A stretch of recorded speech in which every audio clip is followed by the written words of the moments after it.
Oke baik, Assalamualaikum warahmatullahi wabarakatuh. Selamat pagi teman-teman semua. Kembali lagi bersama saya Diko Anbar Amawah. Pada video kali ini saya akan menjelaskan kepada teman-teman proyek 1 dan 2 di dalam buku Sistem Informasi Manajemen karya George McLeod. Jadi langsung saja kita masuk ke proyek 1, yaitu keahlian teknologi sehari-hari. Yang pertama itu ada sistem operasi. Nah, sistem operasi dapat dianggap sebagai program komputer yang menjalankan program lain di komputer yang menjalankan peralatan seperti hard drive maupun mouse.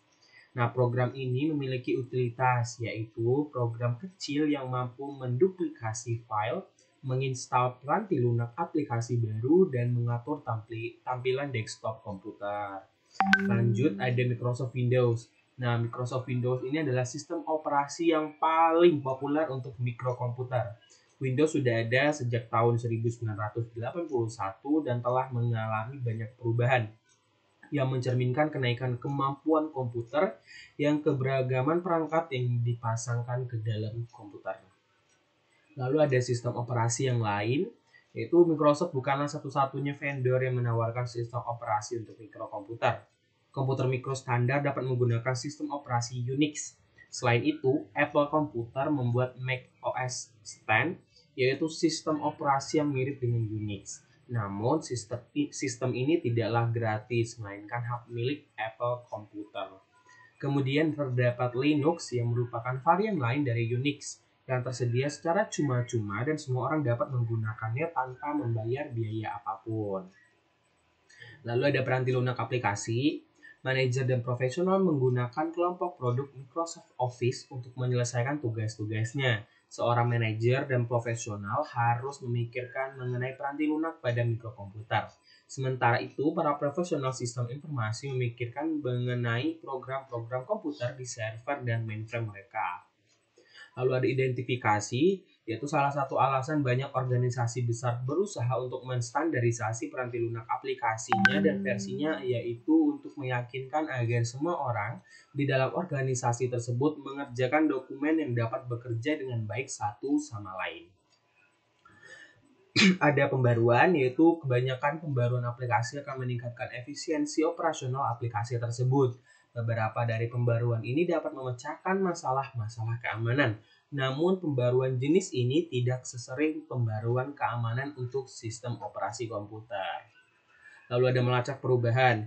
Dapat dilakukan dengan pemantauan untuk mengidentifikasi siapa yang melakukan perubahan. Orang ini adalah orang yang memiliki peranti lunak aplikasi pada komputer tersebut. Ketika seseorang menginstal Microsoft Word pada komputernya, maka selama proses instalasi akan menemui perintah untuk memasukkan nama dan perusahaannya. Hal tersebut merupakan informasi identifikasi yang akan dipantau.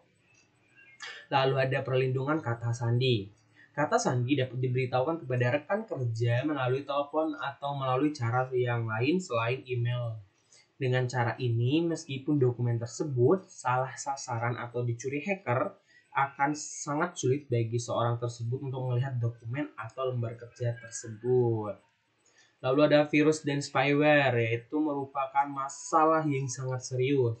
Spyware tidak bersifat berbahaya karena tidak dikirimkan ke komputer untuk menghentikan kerja atau untuk mencuri informasi yang sensitif. Namun sebaliknya, virus dibuat untuk menghancurkan atau mencuri informasi pada komputer yang menyebabkan komputer menjadi tidak berguna lagi. Lalu ada ancaman dan hoax.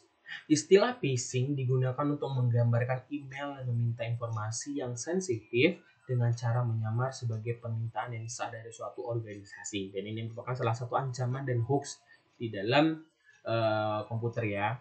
Lanjut ada proteksi komersial. Norton merupakan salah satu vendor peranti lunak, antivirus, dan anti-spyware yang digunakan secara luas. Produk-produknya dibeli terbatas, misalnya dengan membayar biaya tahunan dan pembaruan dalam jangka waktu. Tersebut dimasukkan ke dalam biaya pembelian. Lalu ada email mudah digunakan hingga kebanyakan orang tidak terlalu memperhatikan betapa pentingnya aplikasi ini. Email sangatlah penting untuk komunikasi bisnis, hanya sedikit pengguna yang memanfaatkan semua fitur aplikasi yang ada di email. Lalu kita masuk ke proyek 2, yaitu proyek web atau HTML yang menggunakan Microsoft Front Page. Yang pertama kita harus membuat dokumen front page. Nah, Microsoft Front Page memiliki banyak sekali icon yang dapat melakukan operasi yang sama. Caranya mulailah dengan membuka program Microsoft Front Page dengan mengklik tombol Start di bagian sebelah kiri bawah layar, lalu kemudian pilihlah All Programs dan klik 2 kali Programs Microsoft Front Page. Lalu ada daftar bertanda. Cara yang pertama, buatlah daftar lokasi, ketik kata location. Jika location muncul di tengah-tengah halaman dengan huruf-huruf besar, maka itu berarti tidak dapat memindahkan kursor ke bawah untuk membuat garis baru. Langkah yang kedua, klik location dan kemudian pilihlah perintah format. Diikuti dengan subperintah paragraf dan alignment. Dari pilihan menu drop down, buatlah akhir paragraf terjajar ke kiri. Lalu langkah yang ketiga, kemudian masukkanlah 3 frase yang telah ditentukan, lalu tekan kunci atau enter. Lalu membuat tabel, yaitu pilih perintah table dan subperintah insert. Lalu tandailah judul-judul kolom satu demi satu atau seluruh barisan. Lalu pilihlah perintah format diikuti dengan subperintah font. Lalu dari jendela yang muncul pada pilihan font style, pilihlah italic. Lalu yang terakhir, pilihlah ulang semua sel di dalam tabel dan pindahkan nilai-nilai di dalam sel ke tengah. Dapat dilakukan dengan men-highlight semua sel. Caranya yaitu memilih perintah format diikuti dengan subperintah paragraf dan kemudian memilih pilihan alignment center.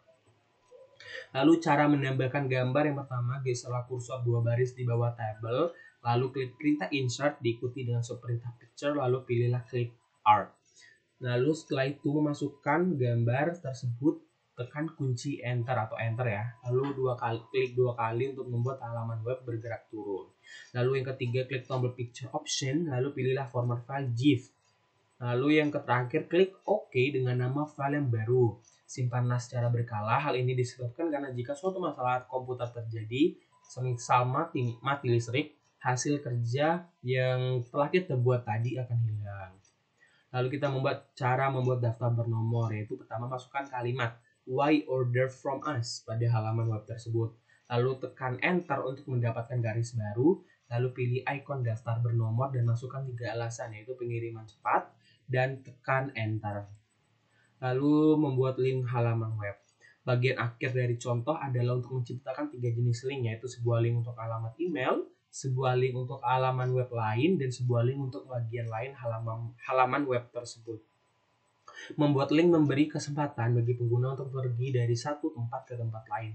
Perangkat ini khususnya berguna untuk memberikan suatu cara bagi orang yang membaca halaman web tersebut untuk mengirimkan email kepada orang yang menciptakannya.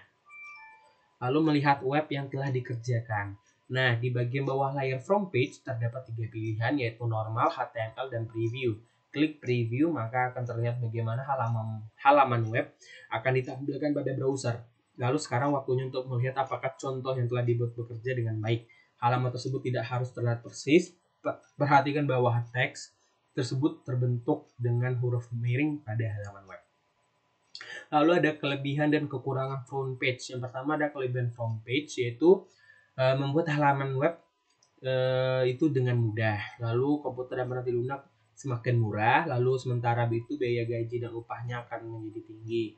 Karena itu kebanyakan organisasi mengandalkan penanti lunak seperti front page untuk menghemat biaya karyawan. Lalu ada kekurangan front page, yaitu kode HTML-nya itu yang dihasilkan tidak efisien. Oke, baik teman-teman, semua itu saja presentasi saya pada proyek 1 dan proyek 2 ini. Apabila banyak salah kata, saya mohon maaf. Saya akhiri, wassalamualaikum warahmatullahi wabarakatuh. Sampai jumpa di video selanjutnya.